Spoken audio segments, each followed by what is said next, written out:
এই সুবর্ণ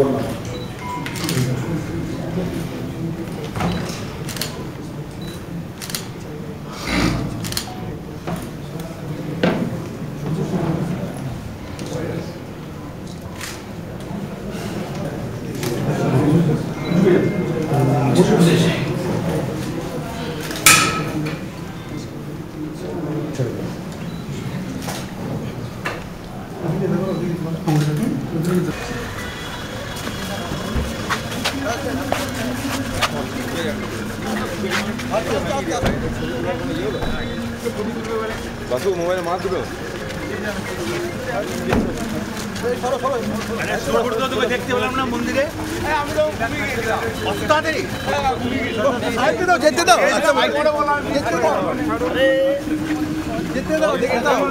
অত তাড়াতাড়ি ঘুমিয়ে গেলে রাত জায়গা ছিল দাদা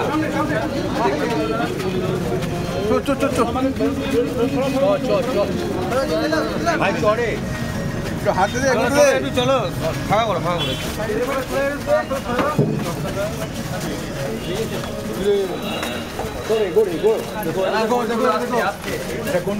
কোর কমিটি মিটিং পুরো বীরভূম ডিস্ট্রিক্ট নিয়ে আলোচনা হয়েছে। বীরভূম জেলার 167 গ্রাম পঞ্চায়েত ধরে ধরে আলোচনা হয়েছে।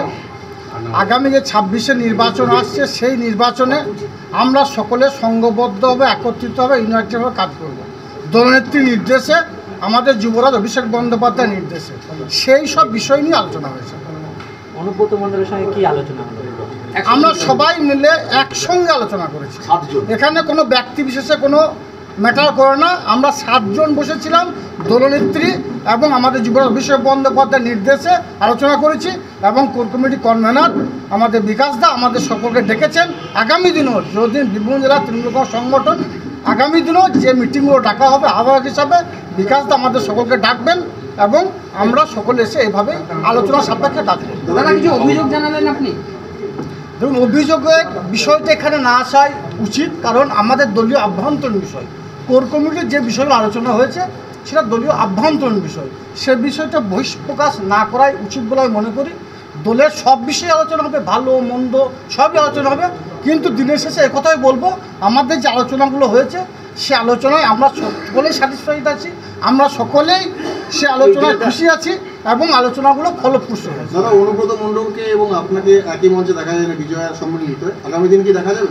অনুব্রত মণ্ডল আমার অভিভাবক, আমার রাজনৈতিক গুরু, তার হাত ধরে আমার রাজনৈতিক জীবনের পথ চলা শুরু। একটু একবার নয়, বারবার আপনাদের মাধ্যমে বলেছি, আজকেও সে কথা বোলপুর দলীয় কার্যালয়ে বসে আমি বলে যাচ্ছি। দেখো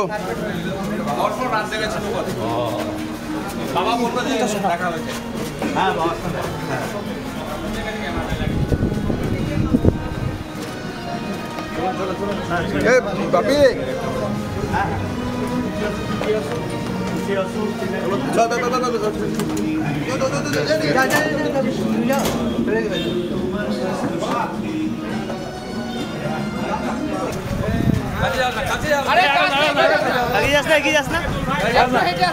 আপনারা সরাসরি দেখতে পাচ্ছেন যে কোর কমিটির যে বৈঠক ইতিমধ্যে শুরু হয়ে গেছে কোর কমিটির বৈঠক। সেই বৈঠকে বীরভূম জেলা পরিষদের যিনি সভাধিপতি রয়েছেন কাজল শেখ, তিনি এই মাসে উপস্থিত হলেন। দেখতে পাচ্ছেন সরাসরি সেই ছবি বলছিলেন যে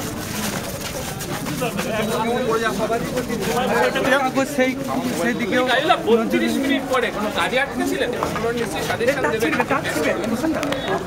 বৈঠক এটা সারা বীরভূম জেলা নিয়ে বৈঠক, সারা বীরভূম জেলা নিয়ে আলোচনা হয় স্বাভাবিক।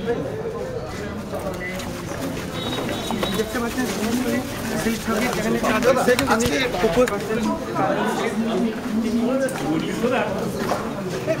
আজকের আমাদের যে কোর কমিটি গত 24/4/2024 হয়েছিল, তারপরে দীর্ঘ 1.5 মাস পরে যেহেতু বিভিন্ন উৎসব আর্যিকর কাণ্ড নানা ধরনের থাকার জন্যে আমরা সিদ্ধান্ত নিয়েছিলাম আগেই যে আমরা পুজোর পরেই আমরা এই উৎসব শেষ হয়ে গেলে আমরা কোর কমিটি ডাকব এবং আমরা যথারীতি সেই কোর কমিটি ডেকেছি এবং কোর কমিটিতে আজকে সৌহার্দ্যপূর্ণ আলোচনা হয়েছে, খুব সুন্দর আলোচনা হয়েছে। কোর কমিটির যারা সদস্য আছেন তারা নিজ নিজ মত প্রকাশ করেছেন এবং সেখানে আগামী দিনে আমরা এই ধান কাটা বা এই পার্বণগুলো শেষ হয়ে গেলেই আবার জেলায় জামিয়ে পড়ব। প্রতিটি কোর কমিটি যে যেখানে যে দায়িত্ব আছে সেই দায়িত্ব পালন করবে এবং কলকাতায় দিদি নেত্রী, মহান নেতা, আমাদের সকলের নেত্রী, আমাদের মুখ্যমন্ত্রী, আমাদের দলের চেয়ারপারসন, তিনি যেভাবে নির্দেশ দিয়েছেন সেই নির্দেশ মতো আমরা কাজ করছি এবং আগামী দিনে কাজ করব। সিদ্ধান্ত কি নিলেন দাদা? সিদ্ধান্ত আগামী দিনে সংগঠনকে মজবুত করা এবং যেভাবে কাজল, অনুব্রত এই যে গান হচ্ছিল তার জবনিকা হলো, কোনো দ্বন্দ্বদের মধ্যে ছিল না এবং প্রচারটা বেশি হয়েছে। আজকে সেটা প্রমাণ হয়ে গেল। আমরা সবাই একটা জায়গায় আছি, এক ছাতার তলায় আছি। আমাদের নেত্রী মমতা ব্যানার্জি, নেতা অভিষেক ব্যানার্জি, আর জেলায় আমরা সবাই ইউনাইটেড, অনুব্রত মণ্ডল সহ। কোনো লড়াই ছিল না, এই লড়াই তৈরি করা হচ্ছিল, এটা ঠিক না। মুখ্যমন্ত্রী আজকে আপনাকে ফোন করেছিল সকালে। মুখ্যমন্ত্রী কি কোনো নির্দেশ দিয়েছিলেন বৈঠকের আগে? দেখুন, সেটা আমাদের দলীয় ব্যাপার।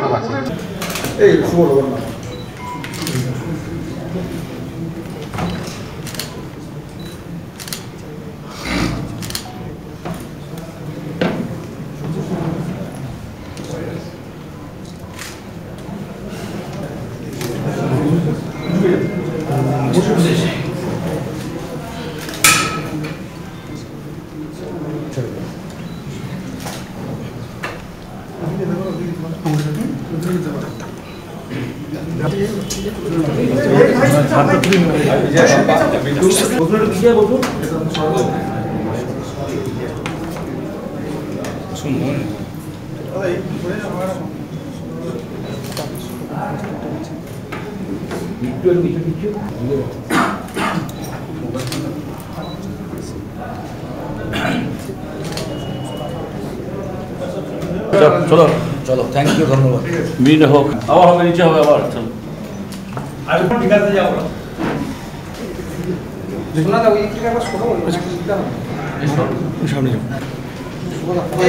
আরে ভাই দানা নাই, লোকটাকে নিতে হবে তো।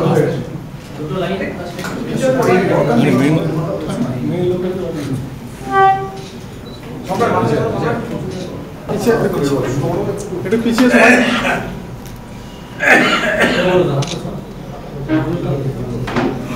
চলো।